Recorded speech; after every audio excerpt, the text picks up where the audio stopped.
अस्सलाम वालेकुम। कैसे हैं आप सब? उम्मीद है खैरियत से होंगे। उर्दू विद शाइस्ता के साथ नए टॉपिक के साथ आज का हमारा मौजू है साबका और लाहका। साबका जो पहले आए, मतलब जो गुजर चुका हो।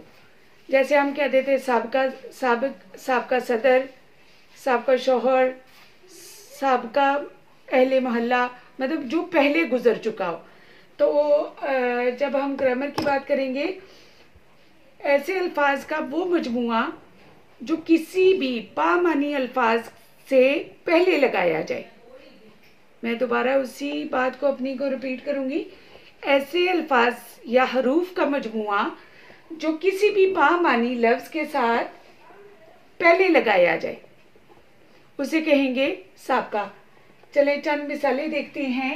अनगिनत, अन जो है हमारा साबका है, तो गिनत, अनगिनत जो गिना ना जा सकता हो। अनथक, बहुत ज्यादा मेहनत करना, तो अनथक, थक से पहले साबका लगा तो अनथक। अनमिट, जो मिट ना सकता हो। इसी तरह अहले किताब, अहले मोहल्ला, तो जो अहले इस्तेमाल हुआ है ये सब साबका है। अहले खाना, अब ये सारे बामानी हैं, किताब, मोहल्ला, खाना। अब ये बामानी अल्फाज हैं, मीठ, थक, गिनत, और पहले उनके जो हरूफ लगे उससे उसके मानी मजीद वाजे हो गए। बद चलन, बद सलीका, बद अखलाक।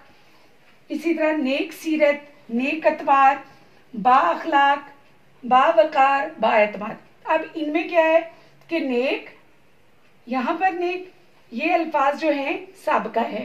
इसी तरह बा अखलाक में बा साबका है। बावकार, बाएतमाद, ये सब साबका हैं। जिस तरह हमने साबका पढ़ा कि बा मानी अल्फाज से पहले जो चंद हरूफ का मजमुआ लगाया जाता है वो कहलाता है साबका, और लाहका कहलाएगा वो बामानी अल्फाज जिनके बाद चंद हरूफ को लगाया जाए या अल्फाज को लगाया जाए। जो पहले लगेगा वो साबका कहलाएगा, और जो बाद में लगेगा वो लाहका कहलाएगा। लाहका मतलब लाहक, जुड़ा हुआ। लाहक होना, जैसे हम बीमारी को कहते हैं फला बंदे को फला बीमारी लाहक है, मतलब उससे जुड़ी हुई है। तो बामानी अल्फाज के बाद जो लफ्ज लगेगा वो लाहका कहलाएगा। तो चलिए देखते हैं। वलवला अंगेज, तो वलवला जोश को कहते हैं, अंगेज उसकी शिद्दत को कहते हैं। वलवला अंगेज, तो अंगेज क्या हुआ? लाहका। हैरत अंगेज, तो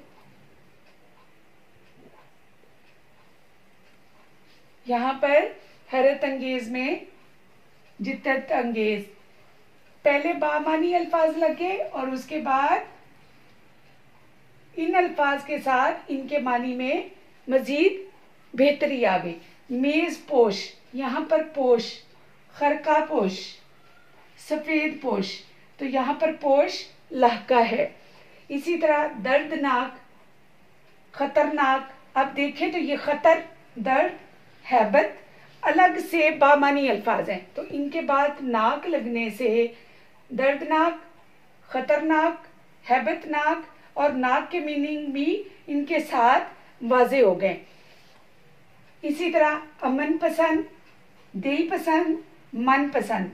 अब अगर अमन, दिल और मन बामानी अल्फाज है, तो बाद में क्या लगा? पसंद। पसंद के वही मीनिंग रहेंगे जो पसंद के होंगे, लेकिन इनके साथ मिलकर अमन पसंद, जो अमन को पसंद करता है, दिल पसंद, दिल पसंद, मन पसंद, जो दिल को पसंद हो। तो मुझे उम्मीद है कि आपको ये वीडियो पसंद आई होगी। इसे लाइक कीजिए, शेयर कीजिए और कमेंट ज़रूर कीजिए।